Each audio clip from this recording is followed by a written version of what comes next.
আমার ভাই ৩৬ বছর বয়সী হয়ে গিয়েছিলেন, কিন্তু তবুও তিনি এখনও অবিবাহিত ছিলেন। আমাকে এবং আমার স্বামীকে একসাথে দেখে ভাইয়ের মনটা ছটফট করত। যখনই আমার স্বামী কোথাও বাইরে যেত, সুযোগ পেয়ে ভাই আমাকে তার রুমে ডেকে নিত অথবা রাত জেগে আমার রুমেই চলে আসতেন। একবার ভাই অফিস থেকে রাত দেরি করে বাড়ি ফিরলেন। এসেই তিনি তার রুমে গিয়ে কম্বল জড়িয়ে ঘুমিয়ে পড়লেন। সকালে তাকে চা দিতে আমি তার রুমে গেলাম। সেই সময় তিনি আমাকে তার কাছে ডাকলেন। যখন ভাই সাহেব তার গা থেকে কম্বল সরালেন, তখন সামনের দৃশ্য দেখে আমি হতবাক হয়ে গেলাম। তার গা থেকে কম্বল সরে যেতেই আমার নজর আটকে গেল তার দিকে, কারণ তারটা এত বড় ছিল যে কি বলবো। তারপর তিনি বললেন, স্বাগতম আপনাদের সবাইকে আমাদের নূপুর ভ্লগস চ্যানেলে। আমার নাম আরতি। আমার বিয়ে হয়েছে মাত্র ৪ মাস আগে। এই ৪ মাসে আমি আমার স্বামী আর্জনের আচরণে এমন কিছু দেখেছি যা আমাকে ক্রমাগত অস্বস্তিতে ফেলছিল। ছোট হোক বা বড়, যখনই আমি কিছু চাইতাম, আর্জনের একটাই উত্তর হতো, ভাইয়ের কাছ থেকে জিজ্ঞেস করে আনব অথবা ভাইয়ের কাছ থেকে টাকা নেব। প্রতিটি সিদ্ধান্তের জন্য আর্জন তার বড় ভাই বিকাশের অনুমতি নিত। আমি বুঝতে পারছিলাম না কেন আমার স্বামী তার প্রতিটি বিষয়ে তার বড় ভাইয়ের উপর নির্ভরশীল। আর্জন এবং বিকাশ দুজনই ভাই। আর্জন ছোট, আর বিকাশ বড় ভাই। বিকাশ এখনও বিয়ে করেননি এবং বাড়িতে একরকম মুখিয়ার ভূমিকা পালন করছিলেন। শুরুতে আমি ভেবেছিলাম এটি শুধু একটি অভ্যাস যা সময়ের সাথে বদলে যাবে। কিন্তু দিন যত গড়াতে লাগল, আমি বুঝতে পারলাম যে এটি আর্জনের আচরণের একটি স্থায়ী অংশ হয়ে গেছে। তাকে প্রতিবার বিকাশের মতামতের প্রয়োজন হতো, তা ছোট বিষয় হোক বা বড় সিদ্ধান্ত। এমনকি আমাদের ব্যক্তিগত বিষয়েও সে বিকাশের পরামর্শ ছাড়া কোনো পদক্ষেপ নিত না। একদিন আমি ভাবলাম যে আর চুপ করে থাকলে চলবে না। আমি এই বিষয়টি সরাসরি আর্জনের সামনে তুলে ধরতে চাইলাম। আমি ভেবেছিলাম যে আমি আর্জনের সাথে খোলাখুলি এই বিষয়ে কথা বলব। রাতের সময় ছিল, খাবার খাওয়ার পর আমি আর্জনকে বললাম, আর্জন, আমার তোমার সাথে একটি গুরুত্বপূর্ণ কথা আছে। আর্জন আমার দিকে তাকিয়ে বলল, হ্যাঁ বলো। আমি সংযতভাবে আমার কথা শুরু করলাম। আমি বললাম, এই ৪ মাসে আমি একটি জিনিস লক্ষ্য করেছি। যখনই আমি তোমাকে কিছু বলি বা কিছু চাই, তুমি সবসময় বলো, ভাই সাহেবের কাছ থেকে জিজ্ঞেস করে আনব অথবা ভাই সাহেবের কাছ থেকে টাকা নেব।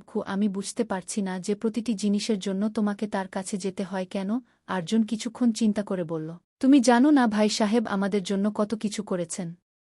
তিনি তার সমস্ত সুখের কুরবানি দিয়েছেন যাতে আমরা সবাই সুখে থাকতে পারি।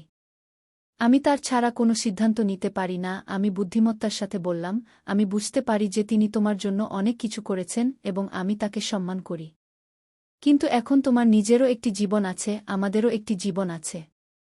আমি তোমার সাথে একটি নতুন জীবন শুরু করতে চাই যেখানে আমরা দুজনেই আমাদের সিদ্ধান্ত নিজেরা নিতে পারি, কোনো তৃতীয় ব্যক্তির হস্তক্ষেপ ছাড়াই। আর্জন গভীর শ্বাস নিয়ে বলল, আমি বুঝতে পারছি তুমি কি বলছ, কিন্তু ভাই সাহেব সবসময় আমার জন্য সঠিক সিদ্ধান্ত নিয়েছেন। আমি তার পরামর্শ ছাড়া কিছু করতে ভয় পাই। আমি চাই না যে আমি কোনো ভুল করি। আমি ধীরে ধীরে আর্জনের হাত ধরে বললাম, ভুল আমরা সবাই করি, কিন্তু এটাই তো শেখার উপায়। যদি আমরা প্রতিবার অন্যের মতামতের উপর নির্ভর করি, তাহলে আমরা আমাদের জীবনে কখনো স্বাধীন সিদ্ধান্ত নিতে পারব না। আমি চাই যে আমরা দুজন মিলে আমাদের সিদ্ধান্ত নিজেরাই নিই, তা ছোট হোক বা বড়। আমি আমার স্বামী আর্জনকে জিজ্ঞেস করলাম যে ভাইজা কেন বিয়ে করেননি।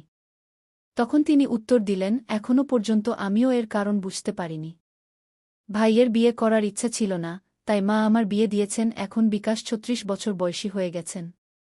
ধীরে ধীরে আমি সব বুঝতে পারছিলাম যে আমার শ্বশুরবাড়ির সমস্ত সম্পত্তি জেটজিরি। এই দিনগুলোতে তার স্বাস্থ্য কিছুটা ঠিক ছিল না। অফিসে যেতেন, কিন্তু ধীরে ধীরে সামান্য জ্বর ম্যালেরিয়ায় পরিণত হল। তখন তাকে তাড়াতাড়ি হাসপাতালে ভর্তি করতে হল। এই দিনগুলোতে হাসপাতালে টিফিন নিয়ে যাওয়া এবং আনার কারণে আমি খুব ক্লান্ত হয়ে পড়েছিলাম। ১৪ দিন পর ভাই সাহেবকে হাসপাতাল থেকে বাড়ি আনা হল। লম্বা সময় হাসপাতালের চক্কর কাটতে কাটতে আমি খুবই ক্লান্ত হয়ে পড়েছিলাম। বাড়িতে কাজের জন্য নৌকরানি ছিল, কিন্তু বাড়ির লোকেরা আমার হাতের খাবার বেশি পছন্দ করত। নৌকরানির হাতের চা কেউ খেত না। শাশুড়ি মা আমাকে রুটি বানাতেও বলতেন। একদিন আমি শাশুড়ি মাকে বললাম, মা, আমার খুব দৌড়াদৌড়ি হচ্ছে। আর্জনের জন্য আলাদা খাবার বানাতে হয়, তারপর ভাইদের জন্য মরিচমসলা ছাড়া খাবার বানাতে হয় এবং আপনাকেও আলাদা খেতে হবে। এখন ভাইয়া কিছু দিন বাড়িতেই বিশ্রাম নেবেন, তাই তার দেখভাল আপনি করে নিন। তখন শাশুড়ি মা বললেন, আরতি, তুমি এখনও তরুণ, এত তাড়াতাড়ি ক্লান্ত হয়ে গেলে কি করে। আগে আমাদের যৌথ পরিবার ছিল। তোমার বয়সে আমি কত কাজ করেছি তার ধারণাও তোমার নেই। এখন বাচ্চারা বড় হয়ে গেছে, তাই পরিবার আলাদা হয়ে গেছে। আজকালকার মেয়েরা যৌথ পরিবারে কিভাবে থাকবে? এখনই তুমি বুড়ো শাশুড়ি আর জ্যাঠাকে নিয়ে অতিষ্ঠ হয়ে গেছ। তোমার কাজে সাহায্য করার জন্য বাড়িতে কাজের মেয়ে আছে। তারপরও তোমার এত ক্লান্তি কেন হচ্ছে? শুধু কয়েকটা রুটি বানানো, তাতে এত সমস্যা কি? যখন আমি এই বাড়িতে বিয়ে করে এসেছিলাম, তখন থেকে আমি আমার শাশুড়ি মাকে কখনো রান্নাঘরে কিছু করতে দেখিনি গু। শাশুড়ি মায়ের কথা শুনে আমার মনে গভীর বিষাদ ছেয়ে গেল। আমি জানতাম যে তার কথা সঠিক, কিন্তু একই সাথে আমি অনুভব করছিলাম যে শাশুড়িমা আমার অবস্থাটা পুরোপুরি বুঝতে পারছেন না। এখন আমি কিভাবে তাকে বোঝাই যে বিষয়টা শুধু ক্লান্তির নয়? একদিন দুপুরে যখন আমি ভাইয়াকে দুধ দিতে গেলাম, তখন জ্যাঠাজি উঠলেনই না। তিনি বললেন যে তার শরীরে খুব ব্যথা হচ্ছে, তিনি একটু উঠতে পারবেন না। আমি তাকে নিজের হাতে দুধ খাওয়ালাম এবং যখন তার মাথা আমার কোলে রাখলাম, তখন তিনি যেন অন্য কিছুই দেখছিলেন। তার চোখে এক অদ্ভুত চমক দেখা যাচ্ছিল। আমি বুঝতে পেরেছিলাম যে ভাইজা কি চাইছেন।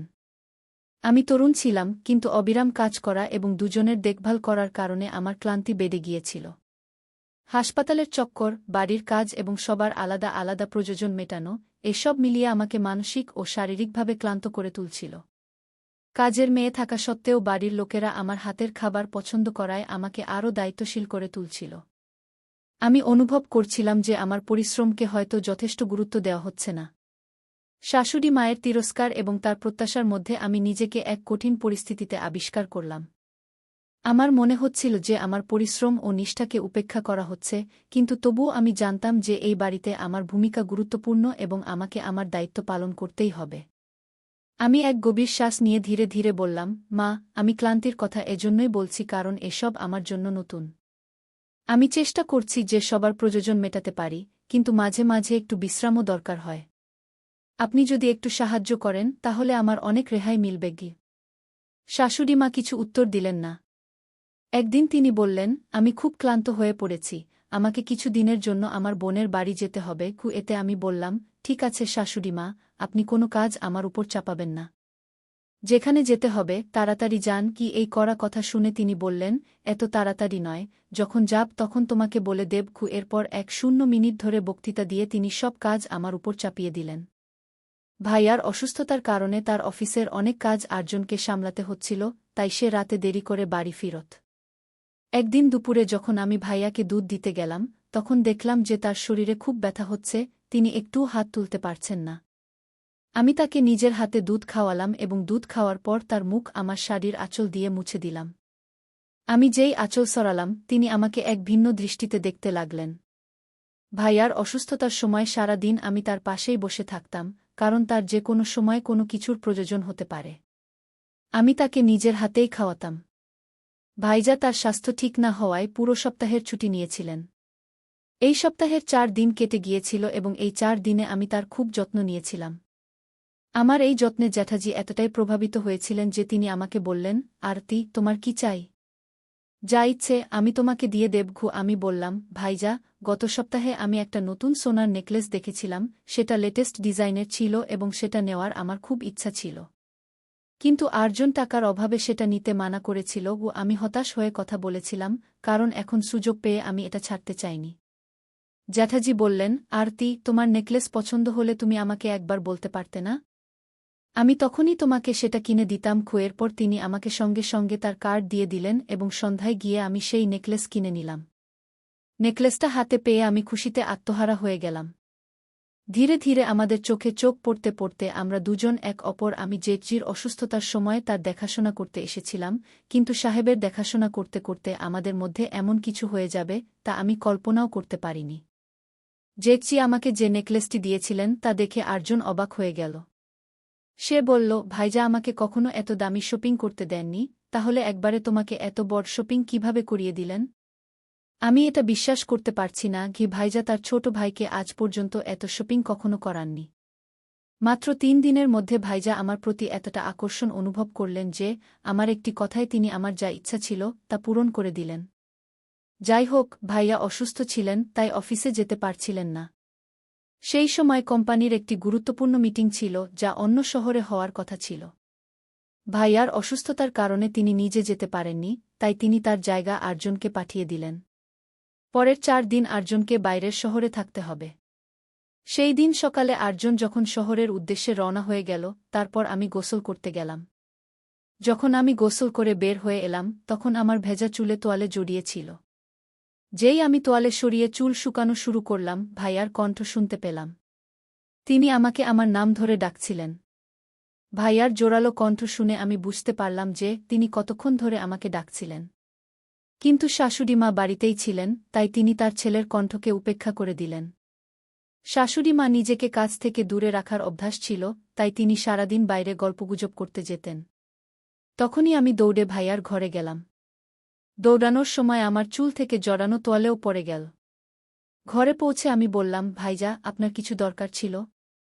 আমি গোসল করছিলাম, তাই আপনার কণ্ঠ শুনতে পাইনি। ভাইজা বললেন, আরতি, আজ আমার একটু তাড়াতাড়ি ক্ষুধা পেয়েছে। যদি নাস্তা পাওয়া যেত তাহলে ভালো হতো, তাই আমি তাড়াতাড়ি নাস্তা বানানোর সিদ্ধান্ত নিলাম। যাওয়ার আগে আমি ভাবলাম ভাইয়াকে তার নাস্তার আগের ওষুধটা দিয়ে দিই। তার ওষুধের বাক্স তার বিছানার পাশে রাখা ছিল, কিন্তু বাক্সটা বেশ নিচে ছিল। যেই আমি তা নিতে নিচে ঝুঁকলাম, আমার পিঠে ভাইয়ার হাতের স্পর্শ পেলাম। আমি তৎক্ষণাৎ সোজা হয়ে দাঁড়িয়ে তার দিকে তাকালাম। কিছু বলতে যাচ্ছিলাম, ভাইয়া বললেন, আরতি, তোমার পিঠে তোমার ভেজা চুলের পানি পড়ছিল। ভেজা চুলে তুমি আরও বেশি সুন্দর লাগছ। ও সকাল সকাল ভাইজা আমার সৌন্দর্যের প্রশংসা করতে লাগলেন। তার কথায় হাসতে হাসতে আমি তাড়াতাড়ি নাস্তা বানাতে চলে গেলাম। নাস্তায় আমি তার পছন্দের গাজরের হালুয়া বানালাম। আমার হালুয়া খেয়ে ভাইজা সবসময় আমার প্রশংসা করতেন, কিন্তু আজ তিনি আমার কিছু বেশি প্রশংসাই করছিলেন। ভাইজা সাহেবের অসুস্থতার কারণে আমি তাকে হাতে করে খাওয়াতাম। সেই রাতে যখন আমি তাকে রুটি খাওয়াচ্ছিলাম, তিনি আমার আঙুল কেটে দিলেন। এতদিনে এটা প্রথমবার ঘটল। আমি বুঝতে পারলাম না যে তিনি ইচ্ছাকৃতভাবে এটা করেছিলেন নাকি ভুলে একটু জোরে কেটে ফেলেছিলেন, যাতে আমার ব্যথা লাগল।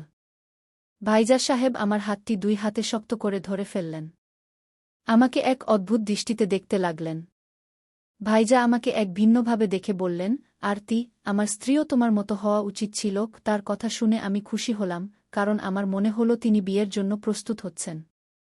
তারপর তিনি বললেন, আমাকে তোমার মতো নয়, বরং এখন তোমাকেই চাই। তোমার মতো তো আমি খুঁজেই পাব না। তার এই কথায় আমার মনে গভীর প্রভাব পড়ল। তিনি বললেন, বুঝে নাও যে স্ত্রী হিসেবে আমি তোমাকেই চাই। এর মানে ছিল যে ভাইয়ার আমার প্রতি দৃষ্টিভঙ্গি ধীরে ধীরে বদলাচ্ছিল। তখন আমি তার কথায় বেশি গুরুত্ব দিইনি, কিন্তু ধীরে ধীরে আমিও তার দিকে আকৃষ্ট হতে শুরু করলাম। ভাইয়ার অসুস্থতা আমাদের একে অপরের আরও কাছে আসার সুযোগ দিয়েছিল। এই দিনগুলোতে ভাইজা আমার সাথে বেশি কথা বলতে শুরু করেছিলেন এবং তার অনুভূতি প্রকাশ করতে লাগলেন। সেই দিন আমার মনে হতে শুরু করেছিল যে ভাইয়ার কাছে আমি পছন্দনীয় হয়ে উঠছি। ভাইয়ার কথা এবং তার আচরণ আমাকে এক অদ্ভুত দ্বন্দ্বে ফেলে দিয়েছিল। একদিকে আমি তার প্রতি আকৃষ্ট হচ্ছিলাম, অন্যদিকে তার কথায় এবং দৃষ্টিভঙ্গিতে যে পরিবর্তন আসছিল তা আমি বুঝতে পারছিলাম না। ভাইয়ার অসুস্থতা আমাদের একে অপরের আরও কাছে নিয়ে এসেছিল, কিন্তু এই নিকটত্বের সাথে সাথে আমার মনে অনেক প্রশ্ন জেগে উঠছিল। যখন তিনি আমার প্রশংসা করেছিলেন, তখন আমি এটাকে সাধারণ ভেবেছিলাম। কিন্তু যখন তিনি বললেন যে তিনি আমার মতো নয়, বরং আমাকেই চান, তখন আমার ভেতরে এক অদ্ভুত অনুভূতি হল। আমি বুঝতে পারছিলাম না যে ভাইজা আসলে কি বলতে চাইছেন। এটা কি তার অসুস্থতার কারণে বলছিলেন, নাকি সত্যিই এমনটা অনুভব করছিলেন। একটি ভিন্ন দৃষ্টিকোণ থেকে দেখা এবং আমার আঙুল কেটে দেওয়া, এসব ইঙ্গিত দিচ্ছিল যে তাদের মনে কিছু পরিবর্তন এসেছে যা আগে ছিল না। আমার মনেও তাদের প্রতি ধীরে ধীরে আকর্ষণ বাড়তে শুরু করেছিল, কিন্তু এই পরিস্থিতি বেশ জটিল ছিল। এই দিনগুলোতে ভাইজা আমার সাথে বেশি কথা বলতে শুরু করেছিলেন, কিন্তু তার অনুভূতি প্রকাশ করতেও বেশি খুলে গিয়েছিলেন। তবে আমি বুঝতে পারছিলাম না যে এটি সঠিক নাকি ভুল। দেখতে দেখতে ভাইয়ার ছুটি শেষ হতে শুরু করল এবং আমার স্বামী আর্জনও বাড়ি ফিরে এলেন। আর্জনের বাড়ি ফেরার পর রাতে তিনি আমাকে বললেন, ভাইজা তোমাকে নেকলেস দিয়েছেন এবং শপিং করার জন্য তার কার্ডও দিয়েছেন। তিনি তোমার এত যত্ন নেন, তাহলে তুমি তার কাছ থেকে আমার জন্য 5 লাখ চেয়ে নাও। আমার কিছু জরুরি প্রয়োজন এবং আমার টাকা দরকার। আর্জন এবং আমার মধ্যে একটি ভিন্ন ধরনের সম্পর্ক গড়ে উঠছিল এবং আমি তার উদ্দেশ্য বুঝতে পারছিলাম না। আমি তাকে জিজ্ঞাসা করলাম, তোমার এত টাকার প্রয়োজন কেন? তিনি উত্তর দিলেন, আমার একটি গাড়ি কিনতে হবে, এটা আমার স্বপ্ন। আমি সম্মতি দিলাম এবং আর্জন ঘুমিয়ে পড়লেন। তারপর আমি আমার ঘর থেকে বেরিয়ে এলাম কারণ আমি ভাইয়াকে হলুদ দেওয়া দুধ দিতে ভুলে গিয়েছিলাম। গত কয়েকদিন ধরে ভাইয়া ক্যালসিয়ামের অভাবে হলুদ দেওয়া দুধ পান করছিলেন, তাই আমি প্রতিদিন রাতে তাকে দুধ দিতাম। সেই রাতেও আমি তার ঘরে দুধ নিয়ে গেলাম। দুধের গ্লাস তার ঘরে রেখে আমি বেরোতে যাচ্ছিলাম, তখন ভাইজা আমার হাত ধরে ফেললেন। তিনি বললেন, আরতি, এত তাড়াতাড়ি যাচ্ছ কেন? বসো, আমি তোমার সাথে কথা বলতে ভালোবাসি। ভাইজা আমার ছোটখাটো কথায় মন দিচ্ছিলেন। তিনি বললেন, এই নাইটি তোমার উপর খুব সুন্দর লাগছে। তুমি তো খুবই সুন্দর দেখতে। আমার এত প্রশংসা তো আর্জনও করেনি। আমার মনে হতে শুরু করল যে ভাইয়ার আমার প্রতি অনুভূতি বদলে গেছে। আমি সাহস করে বললাম, ভাইজা, আমার কিছু প্রয়োজন ছিল এবং তার কাছ থেকে 5 লাখ চেয়ে নিলাম। যদি আমি আর্জনের নামে টাকা চাইতাম, তাহলে তিনি কারণ জিজ্ঞাসা করতেন এবং সম্ভবত টাকাও দিতেন না। কিন্তু আমি আমার নামে টাকা চাইলে ভাইজা আমাকে কিছু বললেন না, বরং তিনি অন্য কথাই বলতে শুরু করলেন। তিনি বললেন, আরতি, যখন তুমি আর্জনের